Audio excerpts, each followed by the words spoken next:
Bonsoir à tous. Nous allons pouvoir commencer ce conseil de quartier. Je suis Marion Parisat, je suis élue en charge des conseils de quartier Citroën-Boussicot et Vaugirard Parc des Expositions. Je suis ravie de vous accueillir tous aujourd'hui ici.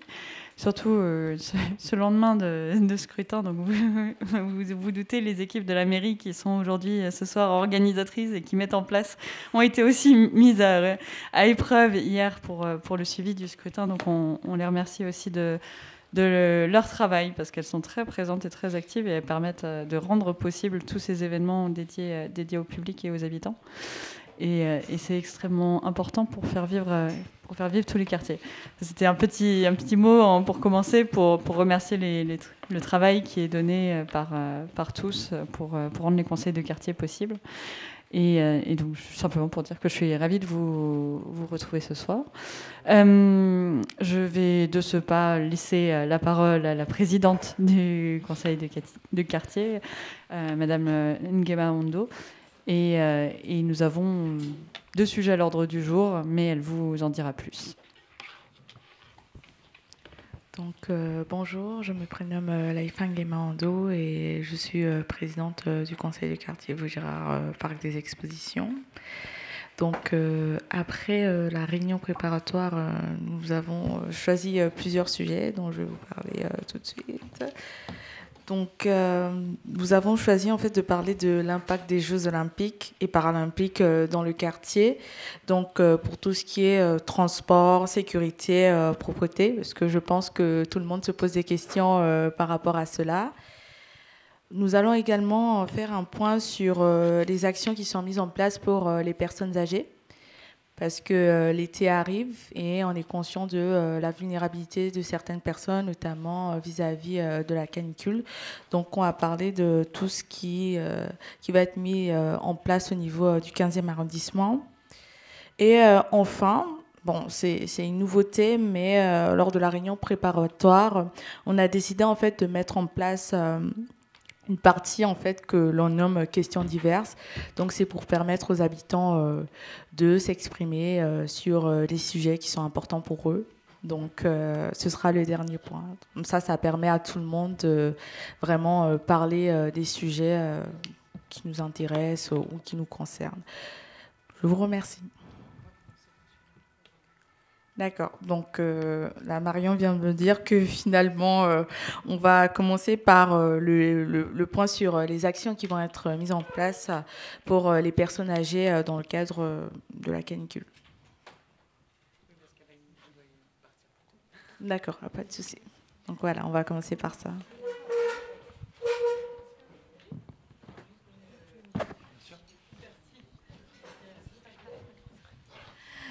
Bonjour, donc je suis Léa Villeroy, je suis cadre social à la Maison des aînés et des aidants. Donc merci de me faire passer en première parce que effectivement je dois partir après. Donc nous, la Maison des aînés et des aidants, c'est la fusion des CLIC, centres locaux d'information et de coordination. En général, les personnes connaissent plus le CLIC que la Maison des aînés et des aidants. Réseau de santé et des Mayas. Donc je vous fais rapidement nos missions. On a un rôle d'information auprès des professionnels sociaux et médico-sociaux et auprès des habitants. Alors nous, on intervient pour le 7e, 15e et 16e arrondissement, pour information. Donc nous, concernant la canicule, en fait, on va surtout poursuivre nos missions qu'on a toute l'année, qui est de transmettre tout ce qui est information et aide à la mise en place d'aide à domicile pour les personnes de plus de 60 ans. Alors depuis 2 ans, on est aussi labellisé dispositif d'appui à la coordination et donc on intervient en appui aux professionnels pour des personnes, donc tout âge, toute pathologie, qui ont des problèmes médicaux et pour qui le parcours de santé est compliqué. Donc voilà. Mais là, nous, on a surtout un rôle plutôt d'appui aux professionnels déjà en place. Donc on peut être sollicité par les hôpitaux, par exemple, pour dire que voilà, pour une personne, elle se retrouve en difficulté, pour retrouver un kiné, un infirmier. Et là, nous, on est en appui, et du coup, auprès des patients, pour faire en sorte que le parcours de soins soit simplifié. Après, on n'a pas de baguette magique, mais voilà, notre rôle, c'est de mettre aussi, d'aider les personnes à mettre en place donc, des services d'aide à domicile pour les courses, le ménage, trouver des infirmiers, des kinés, et aussi informer pour tout ce qui va être aide financière, puisqu'il faut savoir que vous pouvez être aidé par votre caisse de retraite ou par le département de Paris avec l'allocation personnalisée d'autonomie pour financer des passages d'auxiliaire de vie pour ménage courses. Voilà. Et du coup, par rapport à la canicule, je ne sais pas si vous connaissiez le fichier Reflex, où du coup, en fait, vous le trouvez sur Internet facilement. Si vous avez des voisins qui sont âgés, un peu en difficulté, ça permet en fait d'être enregistré sur un fichier et en cas de canicule, d'être appelé par la mairie pour prendre des nouvelles, s'assurer que tout va bien. Et si la personne ne répond pas, il y a la visite après ou de travailleurs sociaux. Il y a tout un système ensuite pour s'assurer que la personne va bien. Donc voilà, moi je vous invite, si effectivement vous avez des voisins qui sont isolés, de leur demander s'ils veulent être inscrits sur ce fichier. Le fichier, c'est pas que pour la canicule, il a aussi servi pour le Covid. On va juste espérer qu'il n'y ait pas d'autres pandémies. Mais voilà, avant c'était le fichier Chalex, c'était spécial canicule.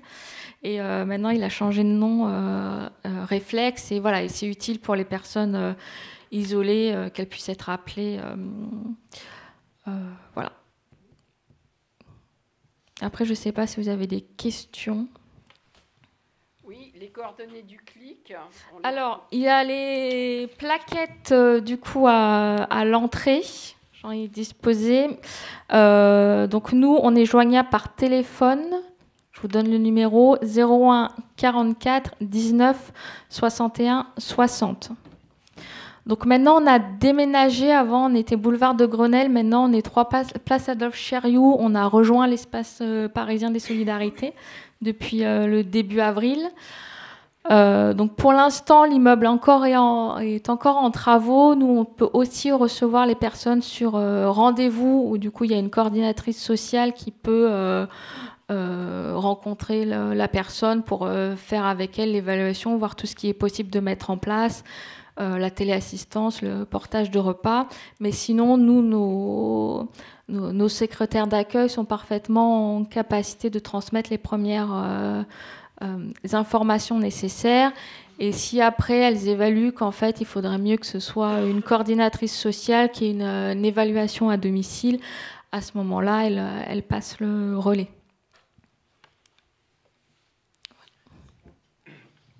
On a quelques statistiques. Oui, parce que j'ai pas... On a quelques statistiques concernant les personnes âgées dans le 15e. Alors, je suis désolée, je n'ai pas du tout les chiffres. En général, il y a Madame Serac pour me sauver la vie, qui a tous les chiffres. Après, c'est sûr que le 15e arrondissement est l'un des arrondissements où il y a le plus de personnes âgées. Voilà, c'est les seules informations que je pourrais vous donner. Mais comme le 15e, c'est l'arrondissement le plus habité de Paris, c'est un peu logique. Oui, mais après, voilà, j'ai pas les chiffres. Et moi, j'ai une question aussi. Alors, quelles sont les problématiques les plus rencontrées en fait pour les personnes âgées? Et ma question aussi, c'est par rapport au bénévolat. Est-ce qu'il serait possible, en fait, pour des personnes qui seraient intéressées, par exemple, de faire du bénévolat à la maison des aînés ou ce n'est pas du tout possible? Alors nous, il n'y a pas du tout de bénévolat. On est vraiment sur une équipe pluriprofessionnelle, coordinatrice sociale, infirmière, référente de parcours renforcé. On a aussi un médecin coordinateur, mais enfin voilà, il n'y a pas du tout de bénévolat. Après, s'il y a des personnes qui sont intéressées pour faire du bénévolat auprès de personnes âgées, il y a les petits frères des pauvres, conférence Saint-Vincent de Paul. Après, il y en a sûrement d'autres, voilà. Ou sinon, il y a aussi Paris en compagnie, si je ne me trompe pas dans le nom de l'association, où là, c'est faire en sorte que les personnes âgées puissent sortir. Et en fait, du coup, c'est de l'accompagnement, enfin, ponctuel. Donc, après, il suffit de s'inscrire. Et puis, s'il y a une personne qui, par exemple, veut aller au musée, que ça intéresse un bénévole, bah, il va dire, bah oui, je prends cette action-là de bénévolat et je suis d'accord pour aller accompagner Madame Intel au musée, boire un café. L'idée, c'est vraiment de pouvoir faire sortir les personnes. Après, du coup, dans les problématiques... Alors nous, on a aussi les problématiques les plus complexes. Donc moi, j'ai une vision un peu erronée de la réalité, on va dire, des personnes âgées sur le 15e. Nous, ça va être vraiment les personnes en perte d'autonomie, qui n'ont pas de famille non plus pour les aider. Parce qu'en général, quand il y a de la famille, il y en a beaucoup qui sont en capacité, maintenant, avec Internet, de retrouver les informations et qui n'ont pas forcément besoin de nous. Mais du coup, oui, problématique, perte d'autonomie, besoin de mettre en place des aides pour les courses, portage de repas, difficultés pour se laver, beaucoup de difficultés aussi, ne trouve plus de médecins traitants. Donc c'est vrai que nous, on est sollicité là-dessus. Alors nous, on travaille du coup en lien avec les CPTS, et maintenant j'aurai plus l'acronyme, c'est les professionnels de santé, et qui sont là pour faire en sorte de solliciter les médecins traitants à prendre de nouvelles personnes. Mais c'est vrai que nous, on est en difficulté, mais après c'est tout Paris, pour trouver des médecins traitants aussi qui se déplacent à domicile. Donc, voilà. Pour faire la transition avec le deuxième sujet. Ah, pardon. Non, excusez-moi, je suis là. Oui. Excusez-moi. On laisse d'abord la parole Ok, d'accord. d'abord en priorité au Oui. conseiller de quartier, et puis juste après, on va pouvoir... Oui, juste, moi j'avais travaillé avec Pluriel 15 il y a quelques années, donc effectivement, j'ai plus les statistiques en tête, mais en fait, il y avait une majorité quand même de femmes. Est-ce qu'il y a des spécificités particulières, justement, par rapport au genre ? Alors, oui, c'est sûr que nous, même dans nos stats à nous, on a beaucoup plus de femmes que d'hommes. Après, voilà, effectivement, j'ai pas plus, enfin, j'ai pas les chiffres. Non, non, pas. Enfin, après nous, non, là, j'en ai pas en tête. De toute façon, voilà, on est sur effectivement les problématiques de, entretien du logement, où effectivement, peut-être que les femmes, elles vont moins accepter une aide pour le ménage, puisqu'il faut que ce soit fait comme elles le veuillent. Mais là, je parle juste en stéréotype, hein, donc voilà. Mais là, voilà. Et après, voilà, moi, je vous parle, nous, les situations qu'on a, on est de toute façon sur des personnes toutes qui arrivent avec déjà une perte d'autonomie. Et ma deuxième question, c'était, il y a des personnes qui finalement se retrouvent en fauteuil roulant. Est-ce que vous les aidez dans les recherches pour les changements de logement ? Alors oui, on peut aussi aider les personnes. Du coup, nous, on va intervenir seulement pour les entrées en résidence autonomie ou entrées en EHPAD. On ne va pas intervenir si c'est pour un changement de logement social ou de droit privé. Nous, on va vraiment être là pour résidence autonomie ou EHPAD. On intervient vraiment, on n'est pas un service spécialisé personnes âgées, où ça veut dire que toute personne de plus de 60 ans, on va traiter toutes les demandes. On a vraiment une entrée et sanitaire et perte d'autonomie. Après, nous, on va réorienter vers d'autres professionnels. C'est-à-dire que si les personnes nous appellent, la demande ne nous concerne pas, on va transmettre les coordonnées des services adéquats. Oui, Madame, non, le public avait commencé. Oui. C'était juste pour faire la transition par rapport au JO, parce que c'est important. Est-ce que vous avez mis en place en fait une structure spécifique pour les JO, parce que vous vous occupez aussi de chimio à domicile, et est-ce qu'il y a un truc spécifique qui a été mis en place? Alors non, mais je sais que les CPTS, on leur a demandé de travailler par rapport à tout ce qui est Jeux Olympiques. Nous là-dessus, on n'a pas de choses mises en place. Et vous restez ouvert aussi pendant les Jeux Olympiques? Oui. Oui. Bon, après, nous, on ne reçoit pas beaucoup de public. Nous, on est beaucoup sur de l'évaluation à domicile.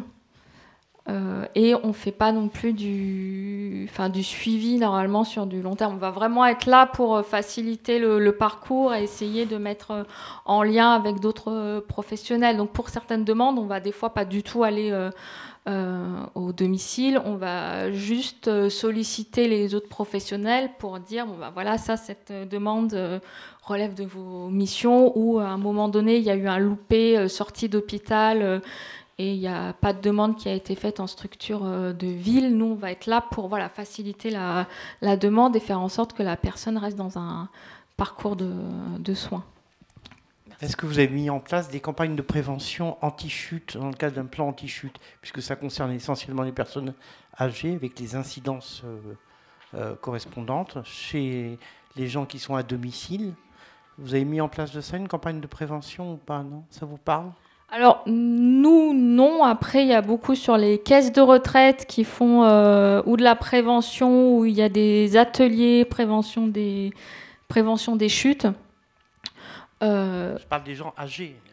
Ah oui, non, mais en fait, les caisses de retraite, après, elles ont c'est un service social où, du coup, ils ont aussi des ateliers prévention des risques, nutrition, voilà.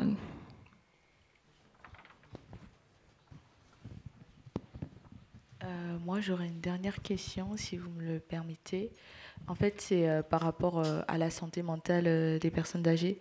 Je parle du fait, en fait, d'assurer un lien social, parce que c'est vrai qu'on pense à beaucoup de choses comme les courses, le ménage, mais est-ce qu'en fait, il y a des choses qui ont été mises en place pour permettre aux personnes âgées de, par exemple, je ne sais pas, faire des rencontres, parler avec des personnes, juste pour éviter l'isolement, de rester seul tout le temps. Et oui, voilà, c'est juste ça ma question.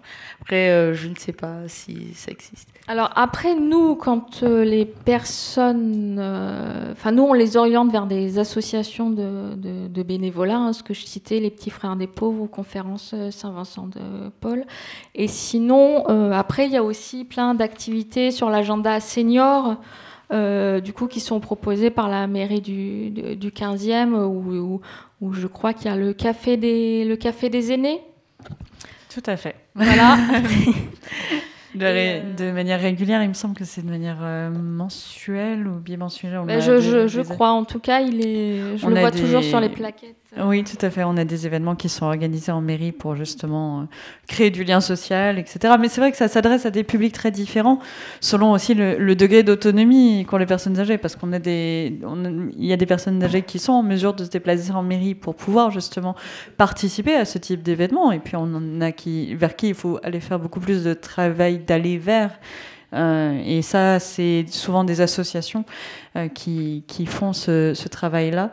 Il y en a plusieurs. Il y en a une qui est représentée dans un autre conseil de quartier qui organise ce genre d'action, notamment de suivi avec une capacité de pouvoir référencer les personnes âgées qui ont besoin de pouvoir avoir un appui en termes de courses, en termes de visites, tout simplement, pour s'assurer qu'elles vont toujours bien, parfois, quand les familles sont éloignées. Donc ça, c'est des structures avec lesquelles on a des échanges réguliers.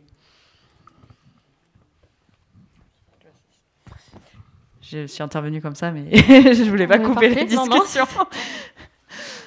Non, je me souviens plus des autres questions. Oui, c'était santé mentale, isolement, c'était ça la demande. Oui. Mais c'est vrai que voilà, nous, on n'a effectivement que les associations bénévoles pour les personnes qui peuvent pas se déplacer, avec aussi toute la complexité de quelqu'un qui a des troubles cognitifs.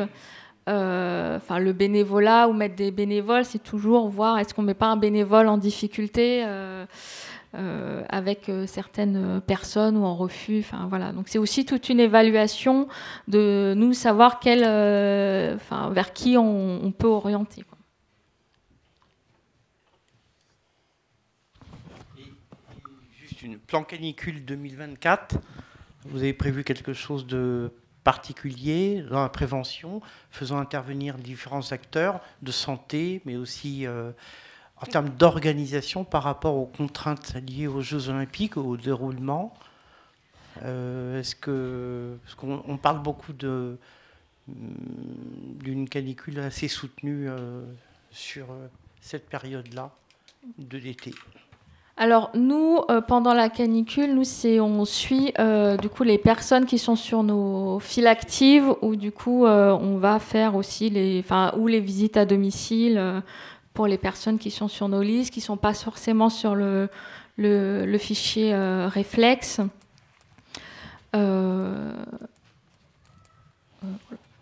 Ou appeler les personnes, pour les personnes les plus isolées. Voilà. Nous, on fait le listing sur nous, les personnes les plus vulnérables de nos listes. En général, les situations, on va dire, qu'on a traitées, c'est qu'on a mis des aides en place. Il y a quelqu'un en vigilance. Après, il y a aussi les gardiens qui sont beaucoup aussi en vigilance et qui peuvent, après nous, solliciter aussi s'ils repèrent des personnes vulnérables. Et justement, moi j'avais une petite question. C'est pouvons-nous, par notre observation de notre quartier, vous envoyer des personnes qu'on identifie en difficulté ou les orienter vers vous? Parce que moi personnellement, j'habite rue Malassis et il y a moins d'une année, il y a un voisin qui est mort et qui est resté mort 2 jours dans son appartement. Et je suis à côté de la résidence autonomie rue Vaugelas, où les personnes ne sont pas forcément autonomes là-dedans, que je croise tous les dimanches matins au Café L'Ariel, au croisement Morillon, Olivier de Serres, et avec lesquels je discute. Donc, est-ce que ces personnes-là, on peut, au-delà du prospectus, on peut les aiguiller, les orienter vers vous? Ah oui, après, vous pouvez aussi nous contacter pour un voisin que vous voyez vulnérable. Alors, il faut quand même que la personne soit au courant, parce que nous, si on l'appelle, qu'il ne s'étonne pas que la maison des aînés, j'arrive plus à parler, la maison des aînés et des aidants l'appelle. Mais après, ça, c'est tout au long de l'année. S'il y a des personnes vulnérables, vous pouvez nous contacter et nous, on prendra contact avec cette personne. Après, si la personne ne veut pas nous voir, nous, on va pas, on peut pas se déplacer. Non, mais je précise parce que des fois, mais après, ce qui est tout à fait normal, c'est qu'on voit quelqu'un fragile et on se dit, mais que font les services sociaux? Mais nous déjà, on va appeler les personnes, alors que des fois, elles sont pas en fait forcément d'accord, mais on peut pas aller plus loin que je parlais bien refus entendu de personnes qui sont demandeuses d'aide, parce que toutes les personnes que personnellement je croise rue Malassis, rue Olivier de Serres, gravitent autour de la résidence autonomie, parce que très souvent, quand ils commencent à perdre en autonomie, ils prennent leur repas dans la résidence senior sans pour autant y résider. Et pour en avoir croisé quelques-uns, rien que pour des rendez-vous médicaux, aller payer poster leur chèque pour les repas qu'ils prennent à la résidence senior. Et d'autres tâches toutes simples, hein, où certains membres du quartier leur arrive de les conduire en voiture, mais si on peut les aiguiller, nous on n'est que des voisins, mais s'il y a oui, après vous pouvez nous, ou le dire à la personne de nous contacter, ou sinon vous nous transmettez les informations de la personne et on pourra lui transmettre. Voilà. Après effectivement nous on va pas intervenir pour tout ce qui est aide administrative, prendre les rendez-vous. À part si c'est vraiment une situation très complexe, une personne qui a des troubles cognitifs, pas d'aidant. Et sinon, on va essayer de mettre en place des aides administratives, voir aussi est-ce qu'il faut une mesure de protection pour la personne ou pas. Mais enfin, voilà. Bonsoir, je voudrais savoir si vous aidiez aussi pour les personnes âgées pour faire leurs pièces d'identité, les choses comme ça. Non, vous ne faites pas ça. Non. Mais vous connaissez des structures qui peuvent le faire? Alors de toute façon, pour tout ce qui est administratif, nous maintenant on oriente vers le PIMS. Mais après, effectivement, nous on va pas intervenir pour tout ce qui est pièces d'identité, demande de retraite. Voilà, nous on est pour le coup vraiment spécialisé sur aide pour faire le dossier d'APA, CNAV, EHPAD. Voilà. Oui, la demande de retraite, c'est trop tard, puisqu'elles sont censées avoir plus de 65 ans. Ah oui, non, mais on en a quand même, ou des personnes qui n'ont pas fait leur demande de retraite ou qui ont vécu sur des économies.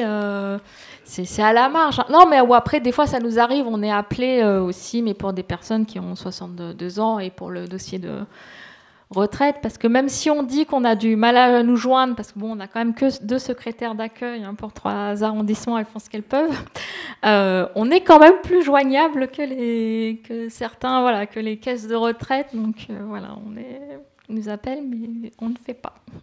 En fait, je vous posais cette question parce que j'ai rencontré quelqu'un qui voulait voter hier, justement, mais sa carte d'identité était périmée de 2 ans. C'était une personne âgée. Donc, c'est pour ça que je vous posais la question. Ah, de toute façon. Toujours valable pour voter. Ouais. Non, plus 2 ans, normalement, si c'est les nouvelles cartes. C'est 5 ans.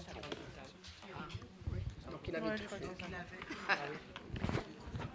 Pour voter, il me semble que c'est toléré pendant 5 ans, le fait que ce soit... 10 maintenant, oui, parce qu'il y a eu un changement. Je vois on fait des signes dans la salle. En effet, j'ai eu la discussion hier. Avant, c'était pendant 5 ans, maintenant, c'est passé à 10. Donc, pour ce type d'action-là, pas pour tout, mais pour voter, c'est en tout cas, ça permet tout à fait. Ou même d'autres papiers d'identité, en effet. Est-ce qu'il y a d'autres questions, peut-être Est-ce qu'il y a d'autres questions dans la salle ou est-ce qu'on peut passer au point suivant sur les... Oui, monsieur ?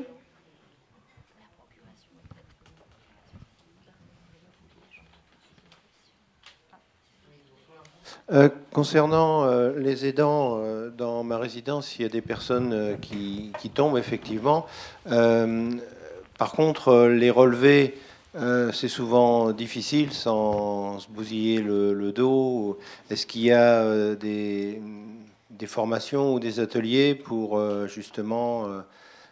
souvent, je suis appelé et je suis obligé de demander à une deuxième personne de venir m'aider parce que tout seul, je n'y arrive pas. Alors effectivement, autant je sais qu'il y a des ateliers pour prévention des chutes, apprendre à se relever, mais formation des aidants pour relever les personnes. Alors après, peut-être. Alors là, alors en tout cas, après il y a des formations pour les aidants, mais c'est vrai que c'est assez large, mais je note, mais pour moi, je ne pense pas. Ben, en tout cas, merci beaucoup pour votre question, parce que je pense que c'est quelque chose auquel on ne pense pas. Donc, ça va permettre de faire émerger des solutions, que ce soit de la part de la Maison des aidants ou d'autres personnes aussi de façon bénévole ou au niveau des associations.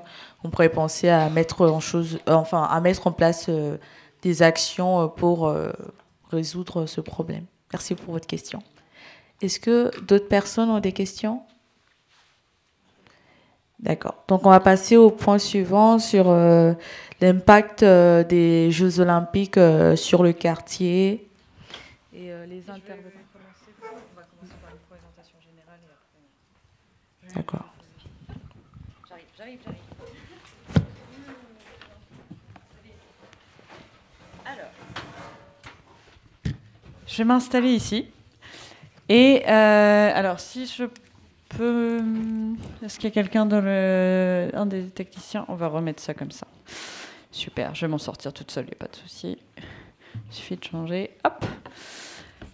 Alors, on va commencer par une petite une présentation mise à jour, puisque la dernière fois, vous aviez déjà eu, lors du conseil de quartier, une présentation des sujets concernant des impacts des JO donc des Jeux Olympiques et Paralympiques sur le quartier. On a une présentation globale qui met à jour, qui va vous rappeler peut-être certaines choses que vous aviez peut-être vues la dernière fois, et puis pas mal de points à nouveau à prendre en compte. On a avec nous Pierre-André Coche qui est en charge des questions de transport, qui pourra aussi nous aider à répondre, nous aider collectivement à répondre à toutes vos questions. Et on pourra ensuite parler plus spécifiquement de la stratégie propreté pendant les JO, puisque c'est un sujet aussi d'intérêt particulier. Alors, juste pour vous rappeler un petit peu, donc là, c'est pour vous donner une idée de ce dont on va parler. Donc, les JO, de quoi on parle, les Jeux paralympiques, de quoi parle-t-on, ce qui va se passer au parc des expositions, bien sûr, les questions des périmètres de sécurité. Et on est conscient que c'est un gros enjeu qui touche beaucoup de monde, et surtout, vous serez directement impactés. Tout ce qui sera fait au niveau de la mairie du 15e arrondissement, puisqu'il y aura beaucoup d'activités qui seront organisées au niveau de la mairie du 15e, et puis un rappel des liens utiles pour que vous puissiez retrouver toutes ces informations, parce que beaucoup de choses sont disponibles déjà en ligne, et que le plus important est souvent de savoir où les chercher. Alors, pour reprendre un peu quelques chiffres à nouveau sur les Jeux Olympiques, on a 19 jours de compétition qui s'étendent. Alors, 24 juillet, je crois qu'ils ont fait une erreur. C'est 26 juillet, vu que la cérémonie d'ouverture est le 26. Mais il y a quelques épreuves avant. Et c'est jusqu'au 11 août, avec 206 nations représentées, 41 sites de compétition. 10 000 athlètes, 31 000 volontaires. On a beaucoup de Parisiens et beaucoup de conseillers de quartier qui sont... d'anciens conseillers de quartier que je connais qui sont aussi mobilisés sur les Jeux Olympiques. Plus de 28 sports.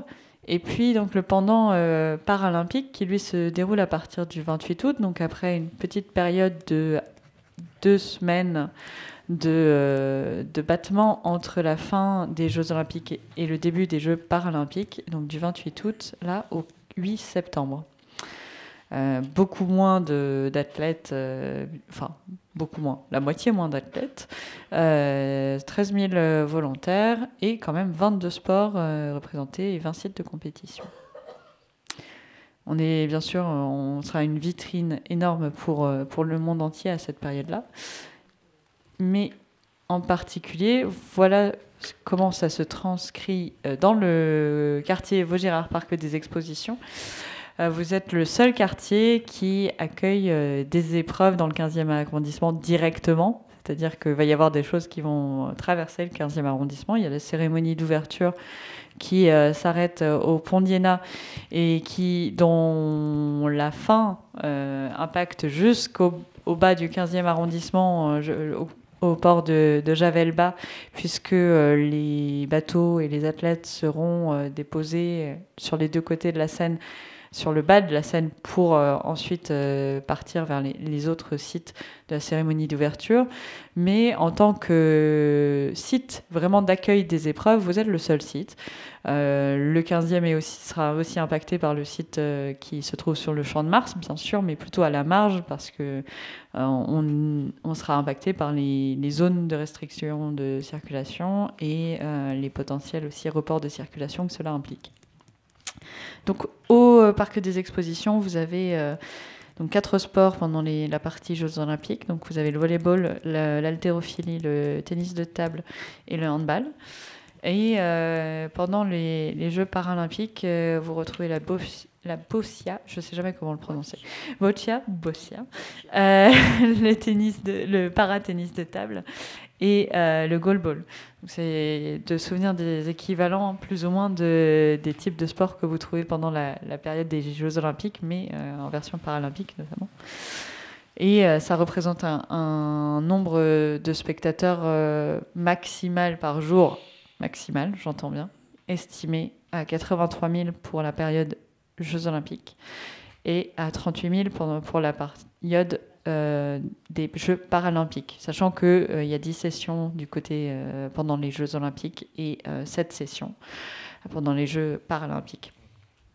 Donc ça ne sera pas 83 000 personnes tous les jours, c'est vraiment un maximum qui est estimé. Mais ça reste une donnée indicative parce qu'on n'a pas de certitude. Pour revenir sur les périmètres de sécurité, vous avez là affiché les grands points d'impact du 15e arrondissement, avec, comme vous le voyez au nord, dans cette zone-là, donc les impacts liés au Champ de Mars, qui viennent jusqu'au boulevard de Grenelle, en termes de zone rouge ici et de zone bleue donc là. Pour rappel, les zones grises indiquées sont les sites des compétitions. Les zones rouges ont un accès motorisé interdit, sauf du coup demande avec QR code. Mais Pierre-André Coche pourra revenir dessus. Les zones bleues sont des zones d'accès à l'accès motorisé réglementé. C'est-à-dire que dans les zones rouges et bleues, vous pourrez toujours circuler à pied et à vélo sans difficulté. C'est le même cas que l'on retrouve sur le sud du 15e arrondissement, sur le parc des expositions. Vous avez la zone grise qui est en fait le parc des expositions, qui est site de compétition, et donc avec un accès, là pour le coup, totalement limité à tout type de circulation, que ce soit à pied ou en appareil motorisé, mais ça c'est a priori normal dans le parc des expositions, ça ne vous impacte pas beaucoup plus que ça, mais par contre, vous avez l'accès en rouge, donc cette zone-là qui, elle, est particulièrement contrôlée.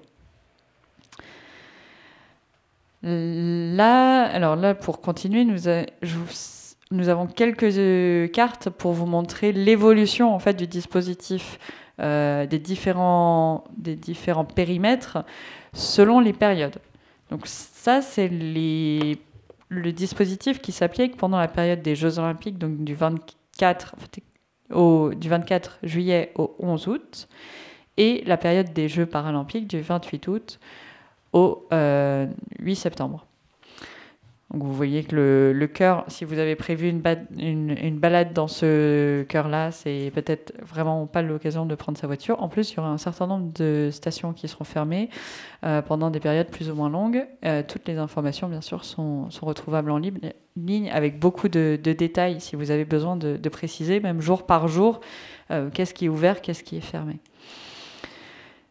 Donc là, vous voyez en zoom votre quartier, en tout cas l'impact sur votre quartier. Pour la cérémonie d'ouverture, parce que c'est là où en fait finalement on a un impact très différent et on a un impact qui n'est pas pris en compte dans la durée classique des JO, puisque au-delà de la journée de la cérémonie d'ouverture, qui est le 26 juillet, les périmètres de sécurité sont appliqués à partir du 18 juillet. Du 18 au 26 juillet, vous avez, au fur et à mesure des journées, un renforcement, un élargissement des périmètres de sécurité pour bien s'assurer qu'il n'y ait pas de risque pour cet événement qui est l'événement qui est quand même l'événement central qui va attirer la lumière pendant tout son déroulé et qui est le plus sensible. Donc là, vous avez des zones qui sont particulières, mais qui en fait ne concernent pas le conseil du quartier Vaugirard Parc des Expositions, si ce n'est que je tiens à vous signaler quand même que les quais, pendant toute cette période, sont dans un périmètre de protection qui est le prénommé SILT, le périmètre de protection SILT. et ce, dès le 18 juillet.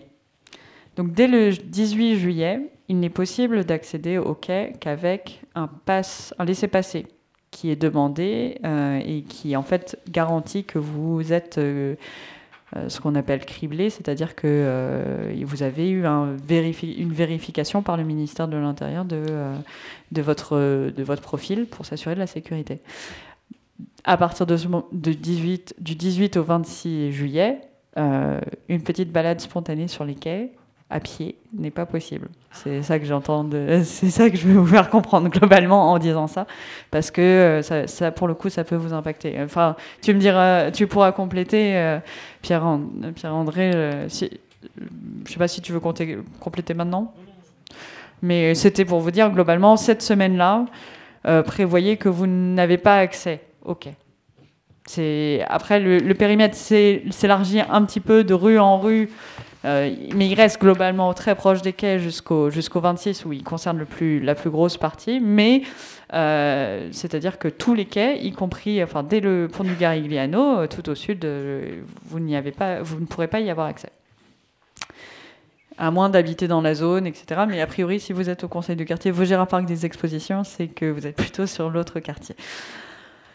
Vous avez d'autres périodes qui ont des périmètres particuliers et qu'il faut quand même noter, même si vous n'êtes pas forcément directement impacté.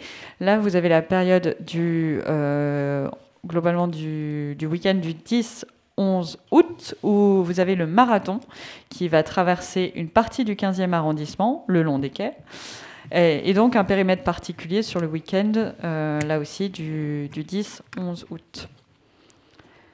De même, et pareil, vous n'êtes pas directement impliqué, mais indirectement, ça peut vous intéresser d'avoir cette information aussi.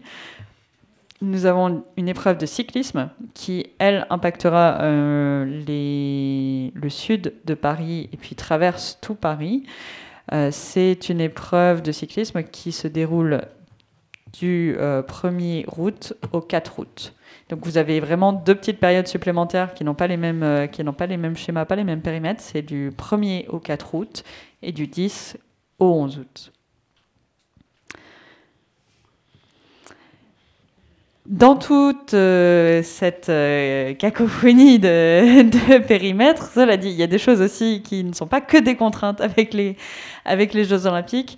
La mairie de Paris a sollicité les mairies d'arrondissement pour qu'elles organisent un certain nombre d'animations et c'est quelque chose qui nous tenait à cœur avec monsieur le maire et tout l'exécutif de la mairie du 15e arrondissement, c'est de faire en sorte que ces Jeux Olympiques soient aussi des festivités qui soient accessibles à tous et qui puissent aussi permettre à chacun de retrouver une part d'en profiter d'une manière ou d'une autre. Et pour cette raison, beaucoup d'activités seront organisées, et notamment sur le parvis de la mairie. D'autres structures organisent aussi des activités, des fêtes parfois des associations de commerçants et autres.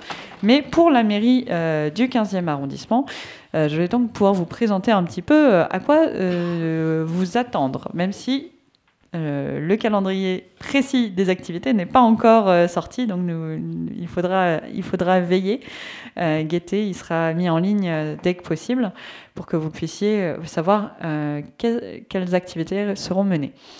Le parvis de la mairie du 15e arrondissement, du coup, sera le parvis et le bas du square et de la Adolphe et Jean Chériou seront aménagés afin d'accueillir notamment une zone de diffusion de compétition sur grand écran, sur écran géant, pour pouvoir faire en sorte que le maximum de personnes bénéficient de ces épreuves, parce que bien sûr tout le monde ne peut pas se payer des tickets qui aujourd'hui coûtent plusieurs centaines d'euros parfois, ou bien on n'a pas tout le temps la chance d'être tiré au sort, parce qu'il y a eu beaucoup de tirages au sort.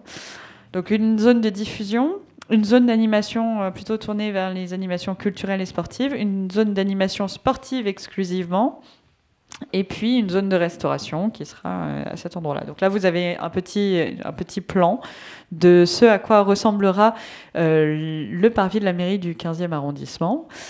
Ce sont des activités qui se dérouleront pendant 46 jours, c'est-à-dire toute la durée des Jeux olympiques et paralympiques, y compris entre les deux. 7 jours sur 7, hormis 2 petites pauses pendant l'entre-deux entre deux jeux. 7 jours sur 7, de 11h à 23h. Donc beaucoup d'animations qui sont prévues, avec un dispositif de sécurité bien sûr qui sera adapté, avec vérification à l'entrée, etc., pour que ça ne devienne pas un sujet, que chacun puisse en profiter l'esprit libre. Pour vous donner une idée de ce à quoi ça correspond en termes d'équipement, ça correspond à une scène couverte, à un écran géant, un playground, à des mini-golf, des agrès de gym, un photocall. Vous avez au final beaucoup de choses qui seront disponibles. Et voilà, en gros, le type de programmation que vous pourrez retrouver et qui sera précisé dans les semaines, jours à venir. Donc des concerts, des tournois de sport, des spectacles, des lectures, du cinéma en plein air, des activités en accès libre. Beaucoup de choses un peu pour tous les goûts et qui permettront de rendre ces festivités accessibles. Pour finir sur cette présentation-là, quelques liens utiles parce que c'est essentiel pour vous de pouvoir retrouver ces informations dans le détail. Vous pouvez trouver des informations sur les périmètres de sécurité sur un certain nombre de sites, notamment celui de la mairie du 15e où nous avons retransmis un certain nombre d'informations. Le site de la préfecture de police, qui est rappelé ici aussi, avec une page dédiée à la sécurité des jeux. Vous pouvez demander votre laissez-passer, le QR code sur le site passe-jeu.gouv.fr. Vous avez également une foire aux questions sur les périmètres de sécurité qui se trouve sur le site de Paris, de la ville de Paris, paris.fr, page périmètre de sécurité. Si vous voulez prendre en photo ces liens, ça peut être utile. Si vous le souhaitez, je vais les laisser afficher. Mais je voulais simplement, avant de laisser la parole aux questions, enfin, vous laissez la parole pour les questions, et de... Oui, d'accord, je vous la laisse. Mais celle d'après est utile aussi. C'est pour ça. Je vous laisse quelques secondes pour les photos, mais je la remettrai juste après, vous inquiétez pas. Il y a aussi des newsletters. Des newsletters qui, pour certaines, sont adaptés à vos besoins et donc vous pourrez avoir toutes les évolutions. C'est important parce qu'il y a encore des choses qui évoluent, comme le programme des festivités. Donc, vous pouvez tout à fait rester informé grâce à ces moyens, que ce soit la newsletter Paris Infojeux ou la newsletter de la mairie du 15e arrondissement, qui, par ailleurs, propose beaucoup d'autres informations que pendant la période des Jeux Olympiques. Et je vous invite de toute façon chaleureusement à vous y inscrire. Voilà pour les informations générales. Est-ce que, Pierre-André, tu souhaites dire quelque chose en plus tout de suite sur les périmètres ou tu préfères répondre aux questions ? On va prendre des questions sur ces aspects-là et après on donnera la parole à Monsieur Fleureau pour les aspects spécifiques à la propreté. Alors, je vous invite à passer le micro. Donc, allez-y, et puis comme ça... Ma question, c'était par rapport à la cérémonie d'ouverture. La zone SILT, c'est-à-dire les gens qui habitent en bord de Seine. Donc, ça veut dire qu'il faut qu'ils aient un code aussi pour leur véhicule, s'ils ont un véhicule. Mais également, ils ne peuvent pas inviter des gens chez eux et les personnes ne peuvent pas venir. Absolument. C'est ça. Vous êtes d'accord? Donc en fait, oui, c'est quand même une restriction des libertés énorme. Hein, on peut pas faire venir des gens chez soi. C'est quand même extraordinaire. Il faut également, si vous ne pouvez pas organiser une soirée à l'improviste avec des amis un soir. Si par exemple vous avez décidé d'inviter le 26 ou la semaine qui précède, pendant les 9 jours qui précèdent quelqu'un, ou plusieurs personnes, il faut que ces personnes-là fassent une demande de QR code. Ils seront criblés de la même façon que tous les riverains. Et ils recevront une autorisation pour pouvoir accéder à ce périmètre. Mais c'est contrôlé comment, en fait, ça, je comprends pas. Pour être très simple, c'est contrôle du casier judiciaire, contrôle des antécédents judiciaires des personnes, pour savoir si éventuellement cette personne peut représenter un danger pour la cérémonie. Mais alors, c'est la personne qui invite qui doit le déclarer ou comment ça Non, ce sont la personne qui invite, de toute façon, pour rentrer chez elle, doit se déclarer. Ça, c'est une première chose. Et ce sont aux personnes qui doivent venir à faire la demande. Ce n'est pas à la personne qui invite de faire la demande pour ses invités. Ce sont les personnes qui veulent, qui souhaitent se rendre dans ce périmètre-là pendant la période qui donc du 18, c'est ça, du 18 au 26 juillet. Ouais. Dans cette période-là, si quelqu'un veut, oui, doit effectivement faire une demande. Merci. Alfred Joseph, donc de l'association Tous les parents du 15, donc on représente les familles des différents établissements scolaires du quartier. Et donc on avait 3 questions par rapport à l'impact des Jeux Olympiques sur les familles. Donc la première question, c'est par rapport aux établissements scolaires, savoir s'il y aura un impact notamment sur la période du 2 au 6 septembre, la rentrée des classes. La deuxième question, qui est liée toujours au fonctionnement des écoles, savoir si les personnels auront la possibilité d'accéder aux établissements scolaires, puisque sur les horaires habituels, 8h30, 18h30, donc d'ouverture des établissements scolaires. Et la troisième question, aussi très pratique, vous savez que les établissements scolaires donc, sont livrés tous les jours pour les cantines scolaires, et savoir si les livraisons pourront avoir lieu dans les établissements scolaires, ou est-ce qu'il faut prévoir des buffets froids, enfin des pique-niques, voilà. C'est des questions très terre-à-terre, très concrètes, mais qu'on pose depuis déjà plusieurs semaines, plusieurs mois, et sur lesquelles il y a beaucoup d'incertitudes. Et les incertitudes sont pour le moment maintenues, puisque pour l'instant, nous, à la mairie, nous ne savons pas encore comment la rentrée va se passer précisément. Bon, on est le 11 juin. Et oui, non, mais alors, là... Alors, nous, on a eu l'impression qu'effectivement, ils avaient tout anticipé, sauf la rentrée des classes qui tombait en même temps. Mais ça, c'est ballot, mais pour l'instant, normalement, la rentrée des classes est toujours en septembre, et là, ils ont été un peu surpris. Et effectivement, pour le moment, nous n'avons pas d'informations fermes et définitives concernant comment va se passer la rentrée des classes. En revanche, ce que je peux déjà vous dire, c'est une école est en zone rouge, le personnel ne pourra pas venir en véhicule. Ça, c'est clair. Ok. Véhicule. Alors, on est bien d'accord. Tous les périmètres bleu, rouge, tout le monde peut circuler à pied, en vélo, en trottinette. Il n'y a aucune vérification. Tout le monde peut circuler. En revanche, pour les zones rouges, interdiction totale des véhicules motorisés, sauf par des QR codes. Si, par exemple, vous aviez un parking, vous rédisiez dans une zone rouge, vous avez votre propre parking, dans ce cas-là, vous demandez un QR code et vous aurez la possibilité d'accéder à votre parking. Mais uniquement dans ce cas-là. D'accord. Donc finalement, on n'a pas de réponse non, certaine mais alors croyez-nous, à la mairie, on ne fait que ça. Tous les services, on demande savoir précisément. Pour le moment, nous n'avons pas de... j'étais d'ailleurs, je crois, il y a 2 jours, j'étais à la maternelle Théodore Deck, au conseil des écoles, qui est juste à côté, c'est le bâtiment d'à côté. Qui fait partie de notre fédération, voilà. Donc la question m'a été posée, et j'ai fait malheureusement la même réponse, c'est que pour le moment, nous ne savons pas précisément comment ça va être organisé.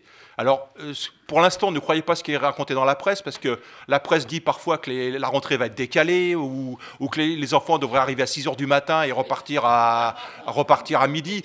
Pour l'instant, rien n'est décidé. Pour l'instant, malheureusement, rien n'est décidé. Nous n'avons pas de certitude. Okay. Alors, tout ce que espèrent d'ailleurs tous les proviseurs et tous les... je montre le doigt parce qu'il y a une dame qui était qui était au conseil des écoles à Théodore Deck. Tous les proviseurs espèrent bien avoir la réponse avant la fin de l'année scolaire, c'est-à-dire avant le 30 juin au plus tard, malheureusement. Mais voilà, là vraiment, nous-mêmes, là, on sait beaucoup de choses, mais pas sur ce point. J'ai une question. Comment ça se passe pour les taxis? Je parle bien de taxis, hein, pas de Uber. Et pour les musées, quand on veut aller voir un musée? Alors, pour les taxis, ce sera uniquement... Un taxi ne pourra pas marauder dans le quartier, ça c'est clair, que ce soit zone bleue. Zone bleue, en fait, c'est pour interdire le transit, c'est-à-dire que les véhicules traversent la zone bleue, c'est ça. Donc là, les taxis en maraudent. En revanche, si un taxi est commandé, il pourra accéder, parce que là, il aura accédé. Encore que les zones rouges, je pense que les taxis n'auront pas le droit non plus d'aller en zone rouge. Hein. Les zones bleues, ils pourront y aller, ils pourront aller chercher leurs clients, mais il faudra qu'ils aient la preuve de la réservation en disant, voilà, j'ai un rendez-vous à telle rue, tel numéro, etc. Donc là, les policiers laisseront passer. Mais si un taxi, voilà, là, effectivement, il n'y aura pas de taxi en maraude, zone bleue, zone rouge. Et je pense, pour être très sincère, que vu les encombrements que ça va générer, il n'y aura pas beaucoup de taxis qui vont vouloir se risquer dans ces zones. Hein. Enfin, malheureusement, faut regarder la réalité en face. Je ne pense pas qu'il y ait beaucoup de taxis qui vont vouloir aller se précipiter dans ces zones. Et les musées ? Alors, pour les musées, normalement, tout est ouvert, tout sera accessible. Les restaurants, les commerces, tout est ouvert. Il n'y a rien du tout. Tout sera fait à pied. C'est vraiment les véhicules motorisés. En fait, pour être très simple, ils ne veulent pas un nouveau Nice. Voilà, ils ne veulent pas ça. Donc, ils font tout pour limiter au maximum la circulation. C'est pour ça qu'il y a un double périmètre. Le périmètre bleu pour empêcher les véhicules de transit. Simplement, les personnes qui habitent avec un justificatif pourront y accéder, pas les autres. Et la zone rouge, c'est vraiment, par principe, interdiction totale du trafic routier. Motorisé, on est Porte bien. de Versailles, métro, ligne 12 fermée. Alors, le métro, non, le métro, la ligne 12 ne sera pas fermée. Non, mais porte de Versailles. Non, alors, attendez. Que les choses, là, les informations que je vais vous donner, c'est les informations que j'ai relevées sur le site anticiperlesjeux.gouv.fr. Oui. Je suis allé à la source.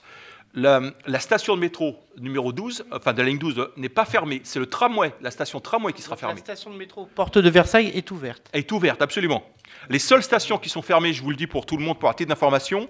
Alors, les fermetures ont commencé vont commencer à partir du 17 juin. Jusqu'au 21 septembre, c'est Champs-Élysées, Clémenceau, Concorde et Tuileries.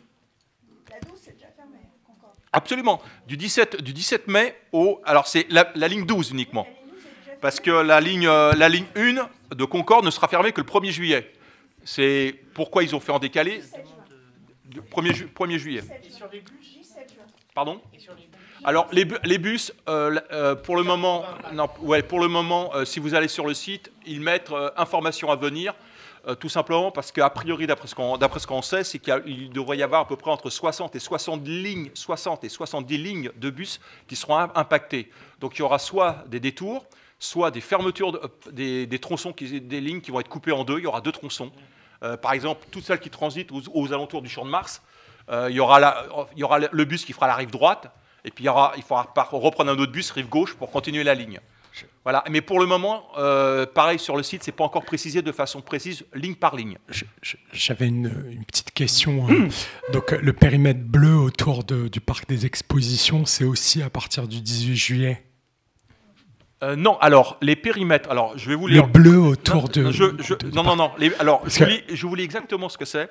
Les périmètres rouges, interdiction de la circulation motorisée, et bleus, circulation motorisée réglementée, seront mis en place 2h30 avant la première épreuve de la journée et jusqu'à 1h après la dernière épreuve de la journée. Ah, donc jusqu'au 26, on peut... Cas pratique, j'habite rue Malassis, j'ai un véhicule de fonction, je dois passer par le parc des expos pour aller à ma maison sur l'un de mes chantiers, un 18 juillet. Oui, vous pouvez absolument le faire. Oui. À partir du 26 À partir du 26, 2h30 avant la première épreuve, 1h après la dernière épreuve. D'ailleurs, pour être très clair, si vous roulez à 3h du matin, on ne vous arrêtera pas. Non, mais c'est ça. C'est-à-dire que si une épreuve commence à 8h, ça veut dire qu'à 5h30, le périmètre est mis en place. Et si la dernière épreuve termine à 23h, ça veut dire qu'à minuit, le périmètre est levé. D'accord. C'est valable pour les deux, rouge et bleu. Et quand bien même on habite dans le périmètre et qu'on doit circuler en voiture, parce on travaille en voiture et on va en banlieue, on ne peut pas traverser... Non. Admettons, moi je continue à travailler... Si vous avez un parking en zone rouge, et vous faites une demande de QR code, vous pouvez vous mettre si vous avez un immeuble avec votre propre parking, vous pourrez y accéder, mais là il vous faut un QR code. Vous n'en avez pas besoin pour la zone bleue. La zone bleue, vous avez simplement besoin d'un justificatif de domicile. Ah non, j'habite en zone bleue plutôt. Donc en zone bleue, vous n'avez pas besoin de QR code. Vous devez prouvé que vous habitez. La zone bleue, c'est uniquement pour le trafic de transit. Là, vous ne faites pas un transit, vous rentrez chez vous. Donc là, vous avez un document, vous avez votre carte d'identité avec votre adresse, vous avez une attestation de domicile, une facture Orange, peu importe. Vous pouvez rentrer chez vous. Très bien. Les zones rouges, là, il vous faut le parking. Vous ne pouvez pas vous garer en surface. Voilà, c'est ça. Et là, il faut un QR code, absolument. Entendu. Excusez-moi, mais je ne comprends pas du tout la logique. Parce que la zone bleue, on peut la traverser n'importe quand.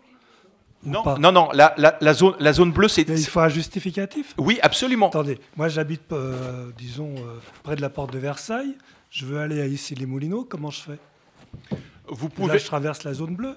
Non, non, mais je ne suis pas dans la zone bleue. Ah ben, vous ne pouvez pas passer par la zone bleue. Je ne peux pas. Vous ne pouvez voilà. pas. Non, il me faut si vous habitez dans la zone bleue, vous pouvez sortir et rentrer la zone bleue, il n'y a pas de souci. Mais je suis à l'extérieur de la zone bleue. Vous ne pouvez pas passer par la zone bleue. Non, et c'est pour ça. Ce que je vous dis, c'est du trafic de transit. Oui, si vous transitez par la zone bleue, vous n'avez pas le droit. Écoutez, on n'est pas des coquillages accrochés sur un rocher. Mais c'est vraiment incroyable. Attendez, vous comprenez que là, c'est la préfecture de police qui a décidé. Donc là, moi, vous me demandez, je vous réponds. Décide franchement, sans se poser vraiment de questions. Comment traverser la Seine le jour où c'est rouge? On ne peut pas traverser la Seine. Vous oubliez de traverser la Seine le jour de la cérémonie. Hein. Non, mais non, la cérémonie, c'est fermé. Et les autres jours aussi. Mais attendez. Le jour du marathon, regardez, les autres jours, vous pouvez traverser hors zone bleue. Mais c'est vraiment des restrictions complètement absurdes. Mais évidemment qu'il y a des restrictions. C'est pour les problématiques de sécurité. On est d'accord. Les ponts qui ne sont pas marqués rouges sont interdits. Ah non, hors cérémonie d'ouverture, parce que cérémonie d'ouverture, tout est fermé, il n'y aura qu'un seul pont, je crois, qui sera ouvert, hors cérémonie d'ouverture. Pour l'ensemble pour les 15 jours, vous pouvez traverser la Seine comme vous voulez. Les Parisiens à rester à Paris, franchement, Écoutez, là, c'est pas, vous comprenez que ce n'est pas moi personnellement qui ai mis en place les zones bleues, les zones rouges, les zones cibles, etc. Je vous fais part de ce qui est possible et pas possible. Voilà. Ce qui est curieux quand même, c'est de votre information sur la station Porte de Versailles qui sera ouverte, alors que la dernière fois, elle était fermée. Ah, écoutez, pour le moment, les arrêts de tramway sont fermés Porte de Versailles. Vous ne pouvez pas. En revanche, le métro, lui, sera pris pour la station de métro ne sera pas fermée. Ah bon. Pour le moment. Oui, parce que c'est pour que les personnes, que les spectateurs puissent venir assister. Hein. J'ai une question de la part de mes voisins. Donc nous, on habite Porte de Versailles, comme beaucoup de gens ici, et il y en a beaucoup qui me demandent, est-ce qu'il faut qu'ils demandent un QR code piéton ou vélo? Non, piéton, vélo, trottinette, aucune restriction, absolument aucune restriction. Sauf le long de la Seine. Alors, la Seine, la cérémonie d'ouverture, c'est un périmètre SILT. SILT, ça veut dire sécurité intérieure, lutte antiterroriste. Effectivement, ces périmètres-là sont verrouillés. Donc là, il y a un contrôle par les forces de l'ordre. Et là, si vous n'êtes pas accrédité par les Jeux Olympiques, ou soit vous n'avez pas de billet de spectateur, vous ne pouvez pas rentrer. Mais ces jours-là ou toute la période des Jeux là pour la Seine? Non, pour la Seine, c'est uniquement alors c'est du 18 au 26. Le 26, c'est la cérémonie. Le 18, pourquoi le 18 ? Parce qu'effectivement, il faut le mettre en place et il s'assure que personne ne pénètre dans le périmètre avant le 26 pour éventuellement commettre des exactions. Voilà. D'accord, donc après le 26, les gens peuvent décider d'aller se balader. Après le 26, il n'y a plus aucun périmètre de sécurité le long de la Seine, sauf aux alentours du Champ de Mars.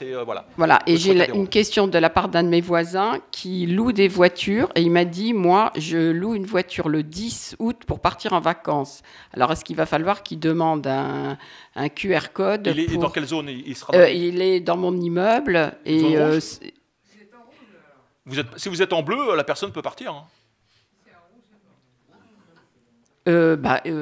C'est vraiment à la porte de Versailles.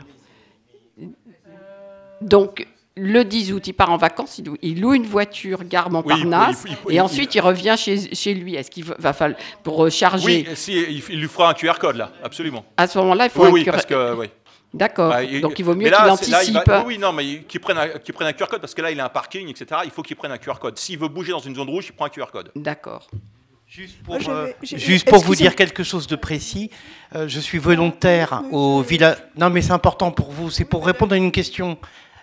Je suis volontaire au village olympique. Monsieur Abou, attendez, je pense qu'il est mieux de la laisser parler. Oui, simplement deux choses. À la réunion publique, la dernière réunion publique avec le préfet, il disait qu'en fait, pour la rentrée scolaire, il n'y avait aucun problème, ça serait le 2. Bon, ça, c'était la réponse du préfet. Donc maintenant, vous êtes en train de dire on ne sait pas. Alors c'est quand même un peu embêtant. Non, je n'ai pas dit que je ne savais pas que pour l'instant, la rentrée, c'est le 2. Pour le moment. Ce que je ne sais pas, c'est les procédures qui vont accompagner les horaires, les contraintes. Nous ne savons pas. D'accord. Et c'est pour ça que je vous ai dit de ne pas écouter la presse quand elle dit que la rentrée scolaire va être décalée, parce que pour l'instant, c'est de l'ordre de la fake news. Et moi, j'avais une question aussi concernant, je pense que c'est la propreté et les livraisons. Parce que même si dans le 15e, on n'est pas dans une zone bleue ou une zone rouge, en fait, vu les horaires des épreuves, il a été dit, par exemple, à la supérette en bas de chez moi, que les livraisons se feraient à 3 heures du matin, puisque les camions doivent circuler. Hein, les camions, des gros camions d'ailleurs en général, qui passent plutôt vers 7 heures le matin, là, ils seront obligés d'être là beaucoup plus tôt. Donc, il y a le bruit. D'autre part, il y a également le ramassage des ordures. Alors, est-ce que c'est soumis aux mêmes contraintes, puisqu'ils vont avoir aussi à passer par des endroits où il y aura des épreuves, normalement, ou alors ils font des énormes détours. Donc, est-ce que ça sera aussi la nuit tard? Et dernière chose, ce sont les terrasses. Hein, les terrasses qui ont été rajoutées, qui normalement ferment à 22 heures. Donc là, ça sera tous les jours jusqu'à minuit. Donc vous sachiez qu'il y aura beaucoup de bruit, puisqu'il y a cette autorisation qui n'est pas seulement le week-end, mais tous les jours.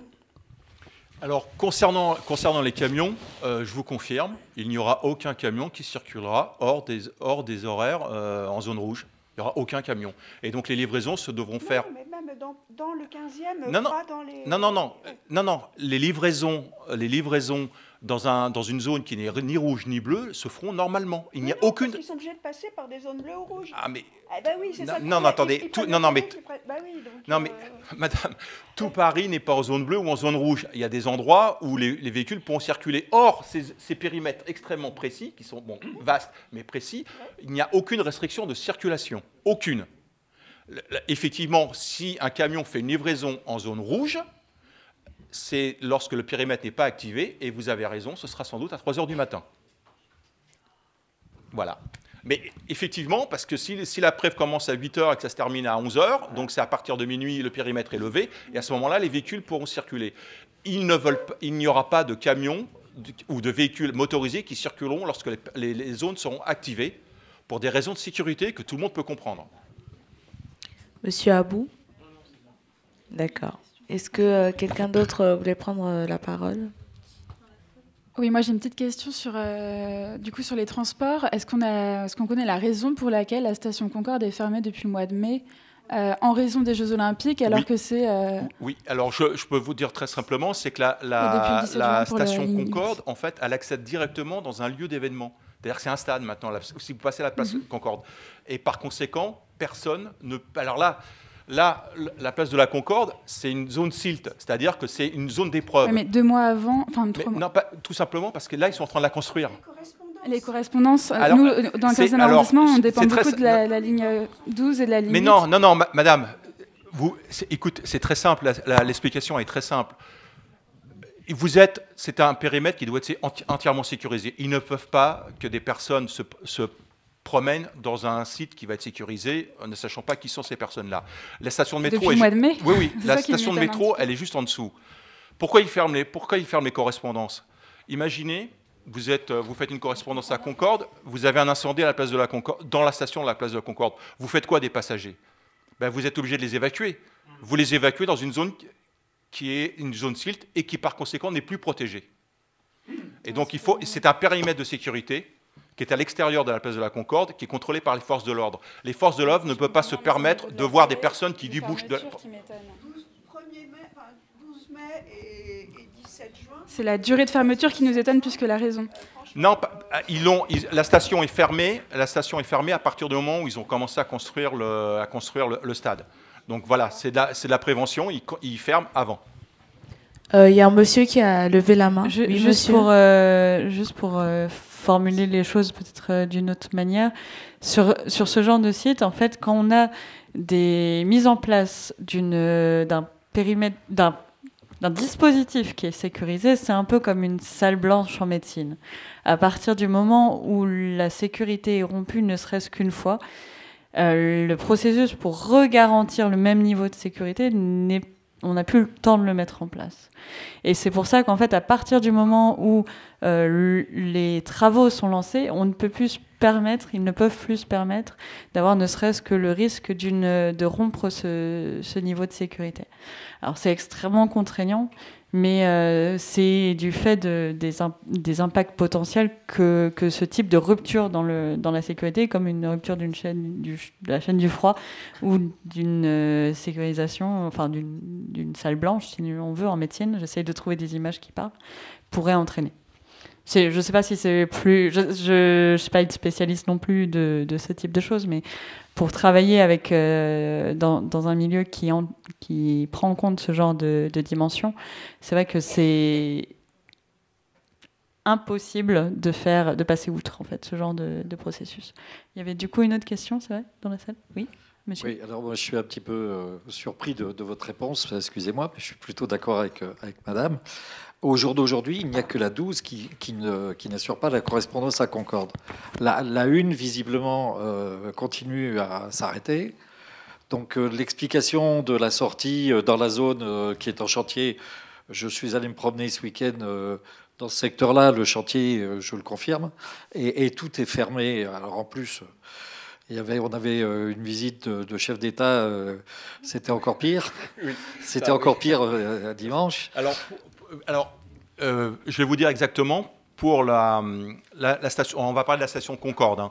Station Concorde pour la ligne 1, la station, elle sera fermée du 17 juin, donc dans très peu de temps, jusqu'au 21 septembre. Pour la ligne 8, toujours la Concorde, du 17 juin au 21 septembre. Pour la ligne 12, c'est du 17 mai au 21 septembre. Alors, pour être tout à fait honnête avec vous, savoir pourquoi ils ont bougé de 15 jours ceci ou cela, là, ça relève de la préfecture de police. Est-ce que les couloirs sont différents? Je ne peux pas vous répondre précisément. Mais effectivement, moi, il ne m'aurait pas plus simple de tout fermer en même temps. Là, il y a des correspondances qui fonctionnent encore. D'autres ont été arrêtées le 17 mai. Dans le détail, je ne peux pas vous répondre. Mais effectivement, et c'est pareil pour Champs-Élysées-Clémenceau et la station Tuileries, qui ont aussi des horaires, enfin des dates un peu légèrement différentes. Mais globalement, tout sera arrêté pour ces stations-là du 1er juillet jusqu'à fin septembre, au 21 septembre. Pourquoi le 21 septembre alors que ça se termine avant? C'est aussi après parce qu'il y a toute la phase de démontage. Voilà, c'est aussi voilà, et qui doit encore être sécurisé. Parce que alors là, c'est pas trop pour des problématiques de risque d'attentat, etc. C'est simplement de retrouver des civils dans un chantier qui va être démoli. Ça représente des risques là pour les personnes, tout simplement. S'il vous plaît. Juste un mot. Ça ne se voit pas directement. Quel est le régime précis de la place de l'Étoile? Parce que c'est un point nodal qui permet d'aller du sud au nord. Est-ce que c'est en zone bleue ou est-ce que c'est... À notre connaissance, elle n'est ni en bleu ni en rouge. Hein, donc, donc il y aura toujours les mêmes embouteillages le soir à 18h. Oui, moi je circule à vélo. Pour les vélos, on pourra y passer. Alors, mais vélo, vous n'avez aucune restriction. Hein. Si, il y en a quand même. On ne va pas en zone rouge, on va pas... Ah, si, en vélo, vous pouvez... Alors, je répète, les seules zones qui vous sont interdites, c'est les zones SILT, c'est-à-dire les zones d'épreuve avec un cordon de sécurité. Là, il faut être accrédité par les Jeux Olympiques ou avoir des billets de spectateurs. Voilà. Tout le reste, zone bleue, zone rouge, il n'y a aucune restriction pour les piétons ou les cyclistes ou les trottinettes. Aucune. Il n'y a aucun contrôle, il n'y a aucun QR code, il n'y a rien du tout. Bon. C'est uniquement les véhicules motorisés 2 roues et 4 roues, camions, etc. Zone rouge, zone bleue. Merci beaucoup.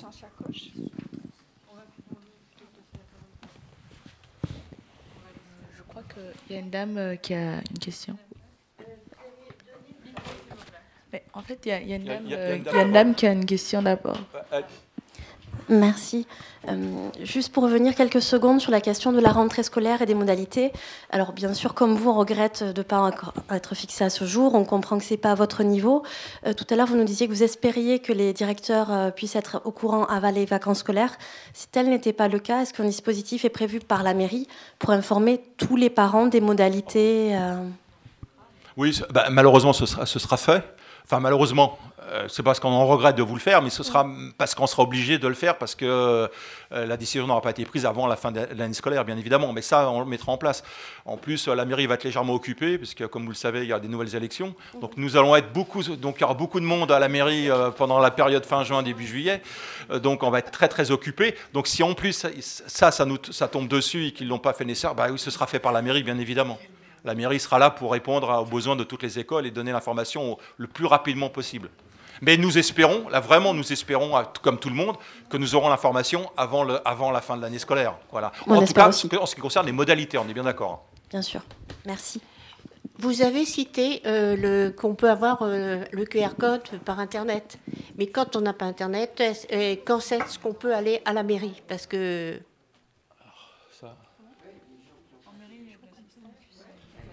Si je ne me trompe pas, je crois qu'en mairie, il y a de l'assistance pour justement les personnes qui sont pas Internet et qui n'ont pas... alors, en général, c'est... Oui, non, mais malheureusement, tout le monde... Alors, on peut le faire par smartphone, mais tout le monde n'a pas de smartphone, tout le monde n'a pas l'accès à Internet, etc. Mais effectivement, parce que, bon, ils considèrent que c'est le moyen le plus facile pour tout le monde, maintenant, à 80-90%. Oui, mais effectivement, il existe une partie de la population qui est ce qu'on appelle qui n'est pas dans le numérique. Et qui effectivement, et donc dans ce cas-là, la mairie si je ne me trompe pas, il y a des personnes à la mairie pour pouvoir bouger. Mais d'ailleurs, la mairie aide également, au-delà de la problématique du QR code des Jeux Olympiques, pour beaucoup de démarches administratives via Internet.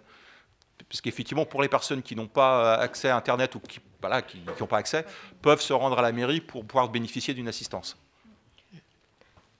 Pour entrer dans les épreuves de JO, il faut avoir un smartphone. Vous ne pouvez pas aller au JO sans smartphone, ce qui est quand même incroyable. Ça ne sera pas enregistré.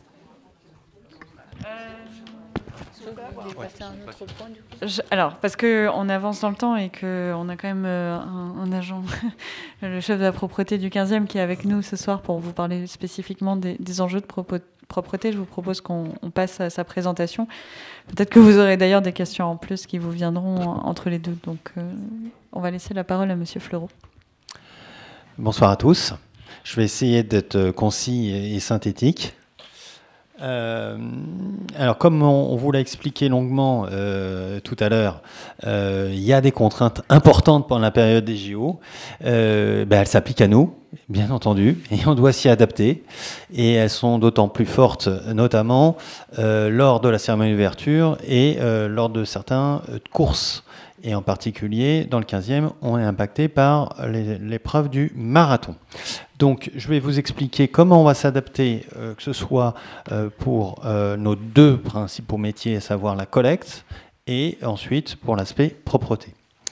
Donc, pour l'aspect collecte, il y a la cérémonie d'ouverture et la période qui commence à partir du 18 juillet.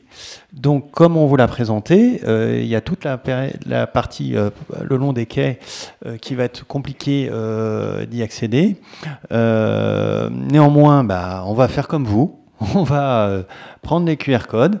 C'est dans le portail de la préfecture de police, il y a un accès spécifique pour les professionnels. Et il y a aussi un accès spécifique pour notre métier.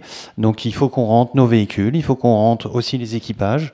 C'est long et fastidieux, mais on va le faire puisque notre objectif, c'est que la collecte se déroule comme normalement pendant toute cette période. Il y a quand même une exception, c'est le 26 juillet. Comme on vous l'a expliqué, c'est quasiment impossible de circuler dans Paris. Donc la décision a été prise de pas de collecte le 26 juillet. Voilà. C'est pas le seul jour où il n'y aura pas de collecte. Là, je vous ai mis le plan de restriction de circulation pour le marathon. En fait, il y a 3 marathons. Il y a 3 épreuves de marathon. Vous avez le marathon homme le samedi 10 août au matin.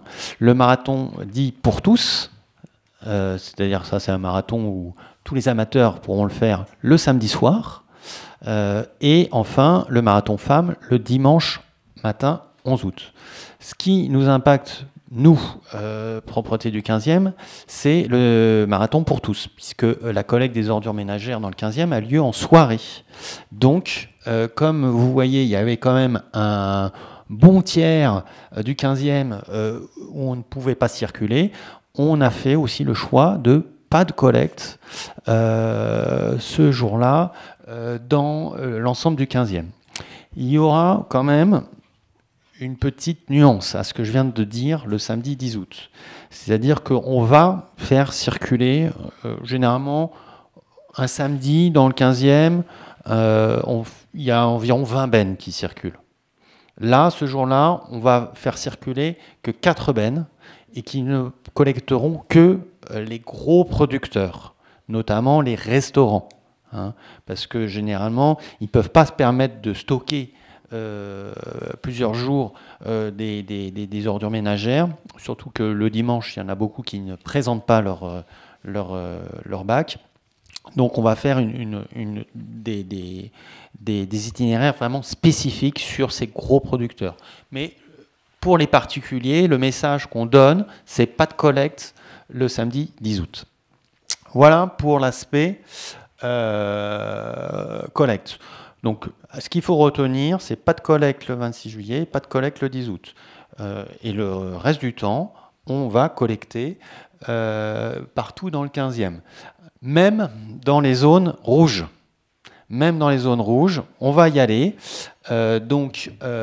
Pour la zone du Champ de Mars et de Tour Eiffel, on va collecter, on a eu l'autorisation entre 21h et 22h, il faut tout faire dans cette plage horaire. Et pour le cluster Parc des Expositions, entre 17h et 18h. Donc c'est calé sur ces horaires en fonction des horaires des épreuves, parce que c'est là où on a eu l'autorisation de pénétrer dans ces zones. Donc, une nouvelle fois, nous, on va collecter tous les jours. Il y aura peut-être des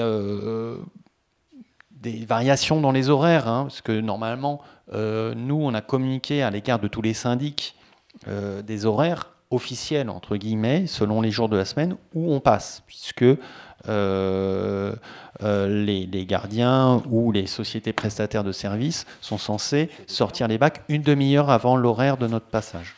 Là, on peut prévoir qu'il y aura peut-être des perturbations dans la circulation et que nos horaires ne seront pas exactement respectés. Mais néanmoins, on va passer tous les jours à collecter pendant cette période des JO. Maintenant, sur l'aspect propreté. Alors, sur l'aspect propreté, on a mis en place ce qu'on appelait des teams olympiques. Nous, dans le 15e, on est impacté par 2 teams olympiques. Il y en a une qui vous intéresse plus particulièrement. Je vais commencer par celle-là. C'est celle qui est basée au stade Jean-Bouin et qui va intervenir, outre sur les équipements de Roland-Garros et du Parc des Princes, va intervenir sur la zone des Parcs des Expositions. Et il y en a une autre qui est située au Gymnase Fédération, donc dans le nord de l'arrondissement, qui va intervenir sur toute la zone du cluster Champ de Mars. Donc ce sont des équipes qui sont équipées de vélos, puisque nous on s'adapte avec une carriole pour collecter tous les sacs à intervalles réguliers. C'est des équipes en fonction des zones entre 40 agents et 3 encadrants et qui interviennent de 6h du matin jusqu'à 1h30 le soir. L'idée, c'est d'avoir pendant toute la journée des équipes qui tournent et qui interviennent au plus vite. Donc ça, c'est le système des teams olympiques. Ensuite, comme vous l'a expliqué tout à l'heure Madame Parisé, excusez-moi, il y a un certain nombre de festivités qui sont organisées sur le parvis de la mairie du 15e. Et donc, on va intervenir une nouvelle fois toute la journée entre 6h jusqu'à 23h18. Désolé pour être aussi précis, mais c'est les horaires de nos équipes. C'est les horaires de travail de nos équipes. Mais le site de la mairie, ça ferme à 23h. Donc, on sera présent. Donc, on a 2 équipes qui vont se relayer avec ce petit véhicule qui, à la fois, est un véhicule de collecte, et c'est un petit utilitaire, mais aussi qui est équipé d'un Karcher. Et l'idée, une nouvelle fois, c'est d'être le plus réactif possible. Et dès qu'il y a un signalement, dès qu'il y a un appel, d'intervenir et de nettoyer la zone en question. Zut. Et enfin, je ne sais pas pourquoi, il y a une slide qui a sauté, mais bon, c'est pas grave. On a mis en place une opération de ce qu'on appelle de nettoyage approfondi. C'est-à-dire que pendant tout le mois d'avril, nos équipes ont fait des signalements via l'application Dans ma rue, à proximité de toutes ces zones rouges, enfin sur toutes ces zones rouges. Et notamment, ils ont fait des relevés sur tout ce qui est stickers, tout ce qui est stickers notamment sur le mobilier urbain, tout ce qui est graffiti, tout ce qui est affiches, tout ce qui est vélo abandonné, etc., etc. On en a fait plus de 2500. Et là, depuis le mois de le mi-mai et tout le mois de juin jusqu'à la mi-juillet, tous ces signalements vont être traités. Voilà. Voilà, maintenant, si vous avez des questions, je suis disponible. Bon courage, parce que c'est vraiment un travail sans fin. Est-ce qu'il y a des questions? Est-ce que ça soulève des questions? Oui, allez-y. Moi, j'ai une question qui n'est pas liée au ramassage des ordures, mais ayant vécu près du Parc des Princes à une époque où ayant assisté à des expositions universelles, le gros problème, c'était que une partie des rues se transformait en urinoir à ciel ouvert. Donc, qu'est-il prévu par rapport à ce phénomène? Parce que les gens ne vont pas forcément dans les bistrots, hein, donc, et puis c'est insuffisant en général sur les lieux d'épreuve. S'il y a d'autres questions, comme ça on pourra lui retransmettre le micro. En cas de grève des éboueurs, comme on l'a vécu vers le mois de premier trimestre, vous avez prévu un plan B? Ok. Une autre question, Monsieur Clavel.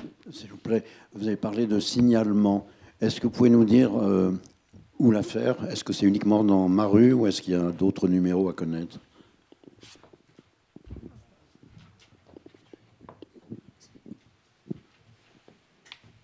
Ça fait déjà 3 questions, c'est pas mal. Ah, une 4e.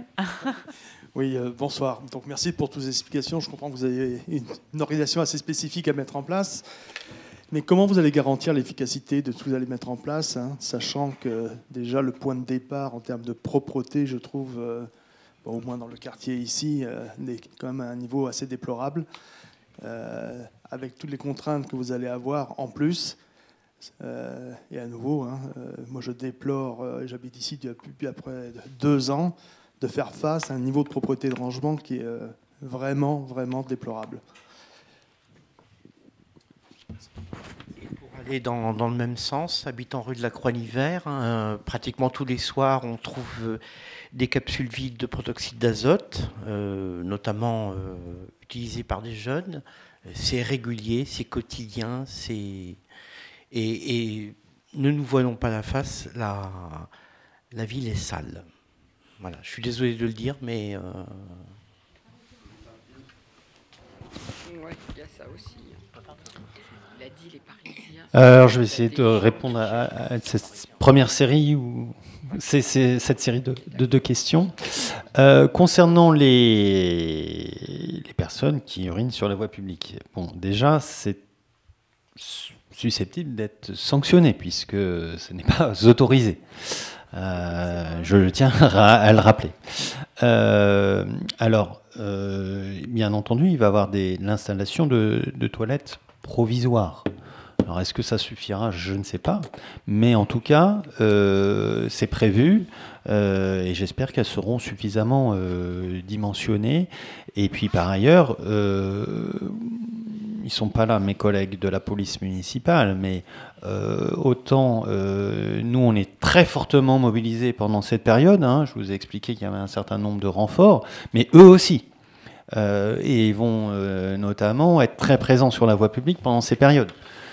Donc on peut espérer qu'ils aient un effet dissuasif et pour être destinataire tous les mois des verbalisations qui sont dressées par mes collègues de la police municipale, j'en vois chaque mois, il y en a une dizaine pour épanchement d'urine. Donc ça arrive régulièrement que des personnes indélicates soient sanctionnées pour ce motif. Ensuite, monsieur m'a posé une question sur les grèves. Alors, moi, je suis optimiste. Après, moi, je ne suis pas représentant du personnel. Hein. Chacun prend ses responsabilités. Moi, je pense que les mouvements revendicatifs, ils auront lieu, et ils ont eu lieu avant. Voilà, il y a un certain nombre de primes qui vont être versées aux agents qui travailleront sur cette période, sous réserve qu'ils travaillent. Donc, je pense qu'il y a des éléments de contexte qui devraient éviter qu'on se retrouve dans cette situation. Mais je ne peux pas le garantir, évidemment. Voilà. Alors, après, est-ce que je peux garantir que ce soit propre ? Moi, je suis très optimiste dans la mesure où, une nouvelle fois, je viens de vous le décrire, on a mis en place une organisation et on dispose de moyens très importants dans une période où d'habitude, dans le 15e, c'est une période très calme en termes de fréquentation des lieux publics. Donc moi je pense que le 15e, en tout cas ces zones-là, seront beaucoup plus propres que d'habitude. Ça c'est une garantie. Alors, que vous me disiez que ça ne vous suffit pas, je peux l'entendre. Certains d'entre vous ont dit le 15e est sale. Alors moi, je ne vais pas te dire ça. Moi, je veux dire que le 15e est sali. Ce n'est pas du tout la même chose. Parce que je peux permettre de finir. Permettez, s'il vous plaît, à M. Fleureau de terminer ça. Pourquoi je dis ça ? C'est que chaque rue du 15e est traitée entre 1 et 8 à 10 fois par semaine. Par semaine. Donc ça veut dire que la rue, à un moment T, a été propre. Ce n'est pas les agents de la propreté qui salissent les rues. C'est des personnes inciviles qui n'ont pas respecté le travail effectué. Et effectivement, je constate avec vous que c'est de plus en plus difficile de maintenir ces rues propres dans la durée.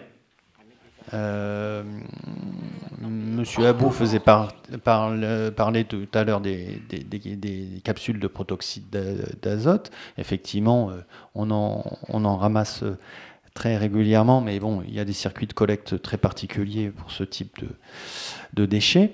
Mais moi, ce que je constate, je vais vous donner quelques chiffres, de plus en plus, on trouve, et ça contribue au sentiment de malpropreté, des cartons, des emballages sur la voie publique. Et ça, c'est lié à quoi ?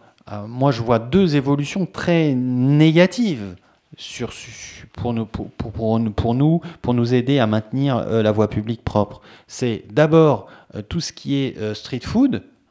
Moi, je vois, dès qu'il y a l'installation d'un commerce de ce type dans une rue, l'environnement immédiat est très vite sali. Première chose. Deuxième chose, l'augmentation très importante de tout ce qui est commerce en ligne, qui génère un nombre d'emballages très important. Dans le 15e, souvent, les locaux poubelles sont petits, et même quand ils sont dimensionnés, les gens, au lieu de les mettre dans leur poubelle jaune, ils les mettent à côté, en sortant de chez eux, sur la voie publique. Chaque semaine, on collecte 2500 dépôts par semaine. 2500 dépôts par semaine. Sur ces dépôts, il y a un peu plus de la moitié de gens qui ont pris rendez-vous. Mais l'autre moitié, ce sont des signalements issus de l'application Dans ma rue. 2500. Enfin, moi, ça me monopolise un nombre de moyens considérable. Voilà. J'espère avoir répondu à beaucoup de vos questions. Alors, s'il vous plaît, attendez d'avoir le micro pour parler, parce que nous sommes dans une salle où... Donc, pour rappel, je termine. Ouais. On ne se coupe pas la parole. Excusez-moi d'être intervenu un peu tôt. S'il vous plaît, j'étais en train de parler, je n'ai pas tout à fait fini. Je voulais rappeler que cette séance est filmée, qu'elle est enregistrée, qu'elle sera disponible aussi sur le site de la mairie. Tout ça pour dire, c'est aussi pour ça qu'on vous demande de prendre le micro, parce que pour pouvoir faire en sorte que tout le monde puisse entendre, y compris quand il y a une réponse, quelle était la question, il faut que vous soyez en train de parler dans le micro. Et voilà, là je vous laisse parler. Merci.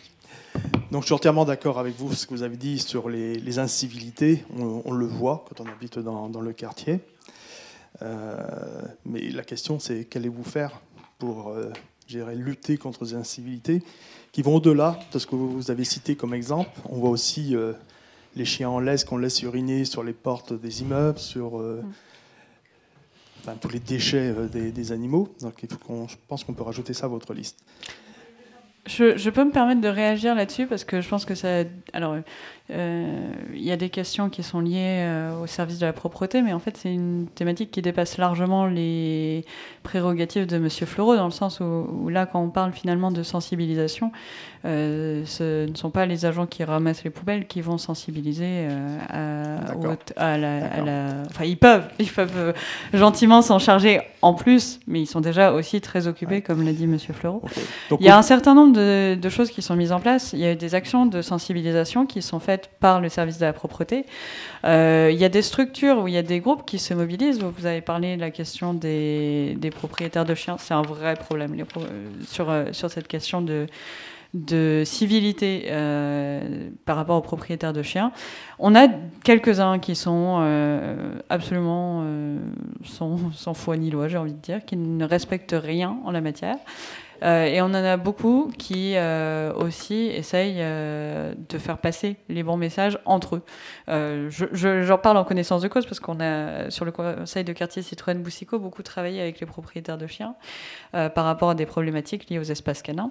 Et on a eu des dialogues réguliers avec eux. Et ce qu'ils soulignent aussi, c'est tout le dialogue qu'ils créent entre eux pour essayer justement d'améliorer les choses et d'améliorer la façon dont ils sont perçus, parce qu'ils savent très bien aussi que les mauvais comportements de certains pénalisent la totalité des propriétaires de chiens, parce qu'ils subissent aussi les tensions qui vont croissantes avec la saturation qu'ont les gens, tout le reste de la population, des nuisances qui sont engendrées.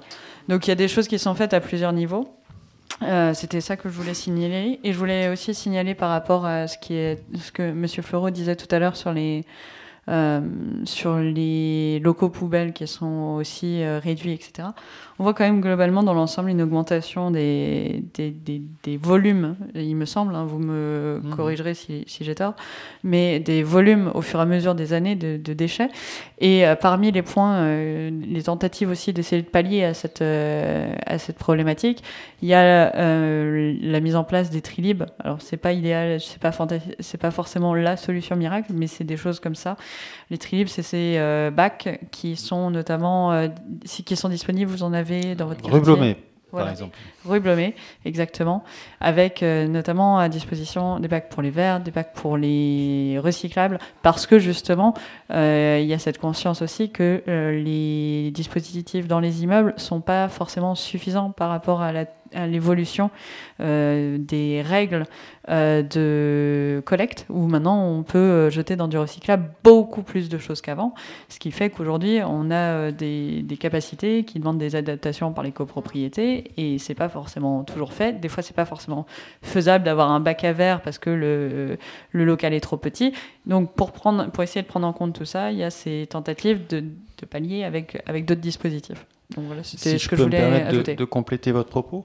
Moi, je voulais vous dire que oui, on est prêt à participer à des actions de sensibilisation, de communication, avec vos homologues, entre guillemets, du conseil de quartier Georges Brassens. On va monter des actions spécifiques sur les mégots. L'idée, c'est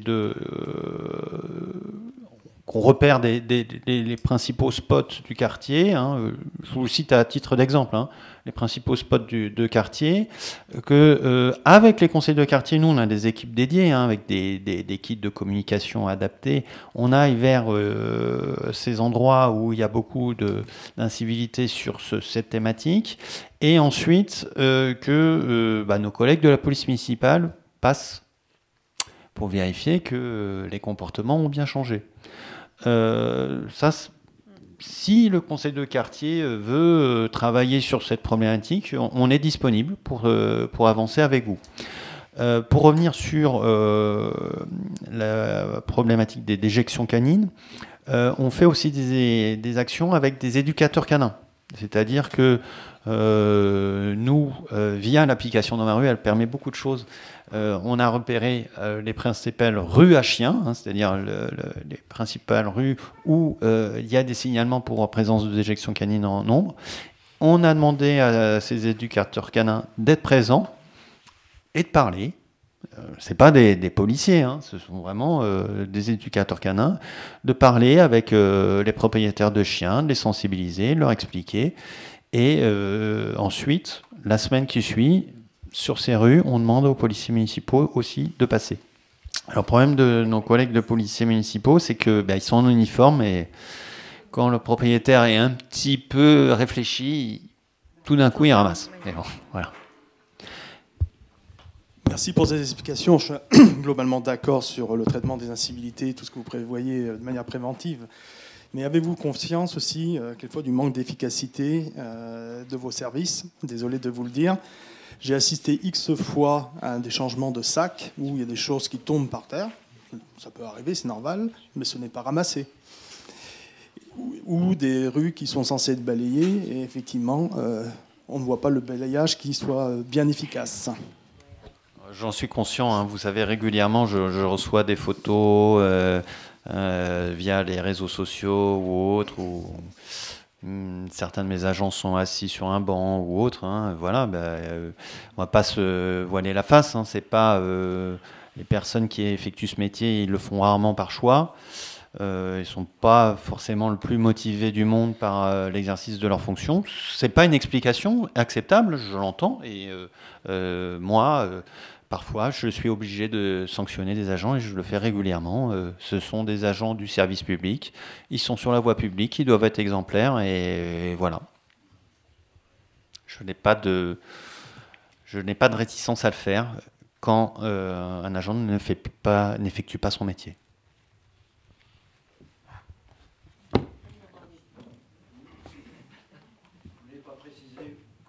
Micro.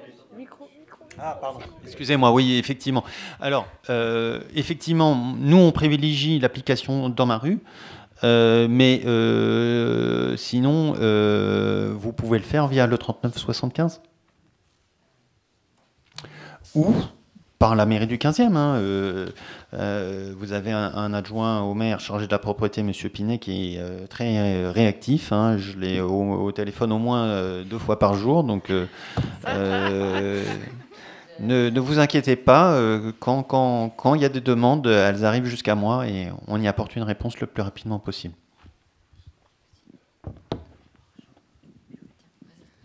Oui, excusez-moi, est-ce qu'il ne pourrait pas y avoir des poubelles un peu plus grandes que celles qui sont actuelles, qui ne sont vraiment pas entre le Trilib et les petites corbeilles à papier? Il y a des endroits où c'est vraiment pas suffisant, devant les carrefours, les magasins de Urban Becker ou des KFC, il y a tout le temps des ordures, des déchets. Mais par contre, je salue votre travail souvent quand je vois Dans ma rue et je remarque que les choses sont dégagées. Je vous remercie. Alors, il y a quelques modèles de poubelles compactantes qui sont notamment à Porte de Versailles, mais aussi au carrefour Convention Vaugirard. Vous en avez aussi rue Linois ou à Montparnasse. Donc on en installe dans les quartiers à très forte fréquentation, mais étant donné leur prix, on ne peut pas en mettre partout. Et puis par ailleurs,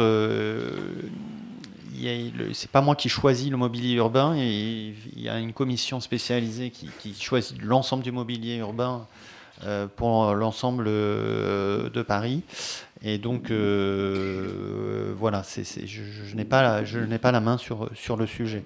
Mais en tout cas, on est très vigilant sur la la densité du réseau des poubelles de rue, et une nouvelle fois, s'il y a des suggestions d'ajout, de retrait, hein, parfois ça arrive régulièrement, qu'on nous demande aussi de retirer des corbeilles parce qu'au pied de cette corbeille, il y a systématiquement des personnes qui, comme je disais tout à l'heure, au lieu d'aller dans leur bac, dans le local poubelle, ah non, c'est plus rapide d'aller, on dépose dans la corbeille à côté, et résultat, au pied de la corbeille, il y a plein de sacs, il y a plein de déchets, et donc parfois on la retire, et c'est propre. Donc si le conseil de quartier, via sa présidente ou Madame Parizet, me transmet des points où il voulait des évolutions, elles seront les bienvenues, elles seront suivies.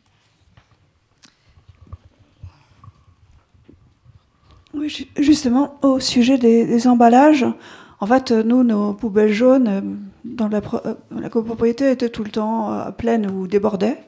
Bon, finalement, après avoir mis un mot en disant qu'il fallait plier d'abord les emballages avant de les jeter, ou de tasser un peu les bouteilles, ça s'est un peu calmé. Donc, est-ce que vous ne pourriez pas faire une diffusion que les copropriétés mettraient près des poubelles pour bien spécifier que il faut penser quand même au plier les emballages.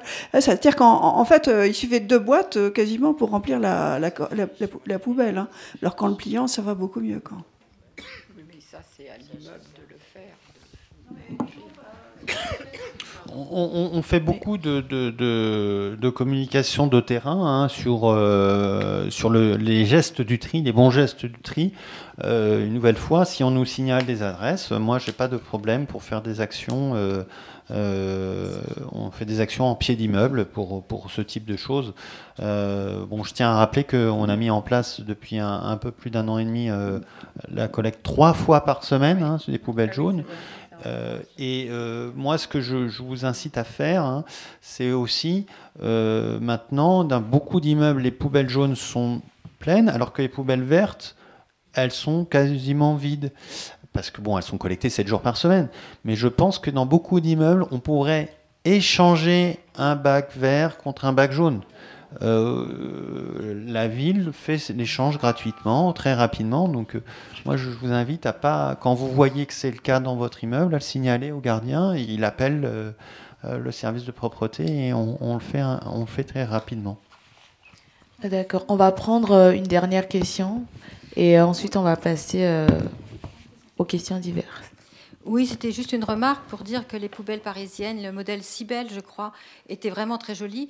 Et peut-être qu'on pourrait, puisqu'on ne peut pas augmenter leur capacité, peut-être en mettre plusieurs. Je me souviens qu'à une époque, on disait, à l'époque de M. Contasson, on disait il faut toujours qu'il y ait une poubelle dans l'œil du Parisien, ce qui incite le Parisien à être propre. C'est-à-dire quand il a une déjection canine dans la main ou une banane, s'il voit une poubelle, il le mettra dans la poubelle. S'il ne le voit pas, quelquefois, il y a une incivilité.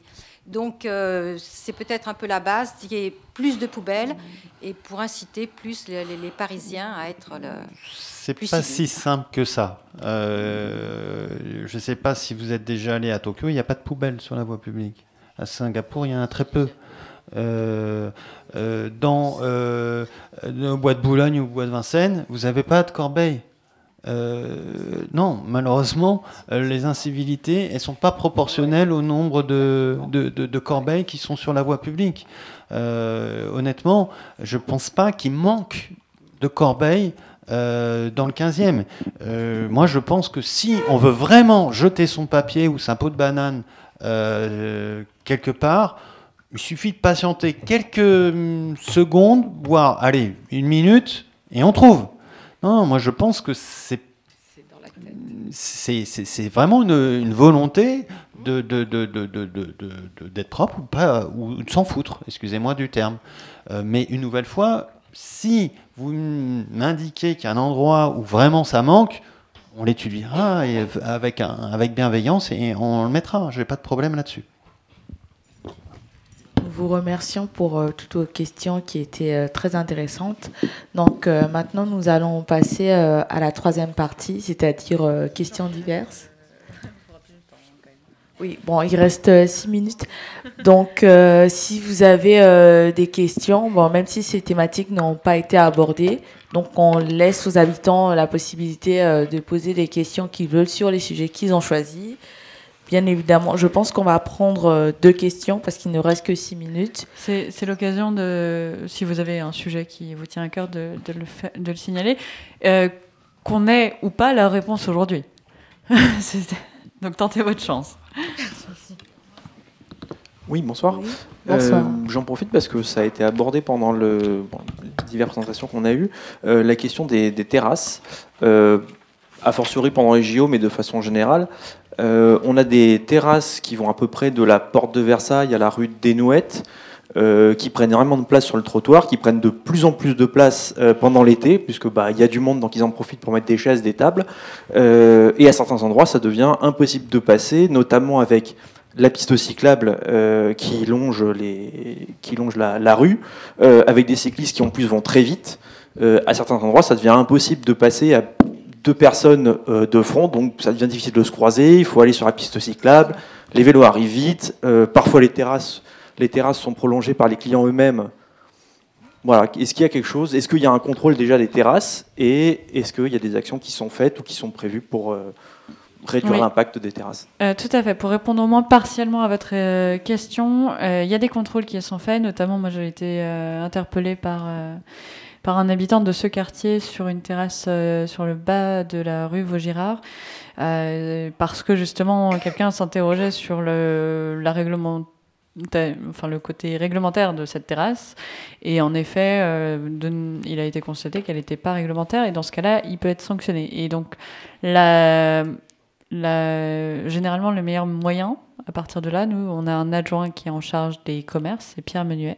Vous pouvez lui écrire un mail pour signaler une terrasse directement, ou si vous avez un doute et que vous n'êtes pas sûr de le retrouver, vous pouvez toujours m'écrire et moi je lui transmettrai. Parce que en effet, ça nous arrive régulièrement de demander aux services de la mairie, police municipale et autres, de contrôler et de verbaliser le cas échéant.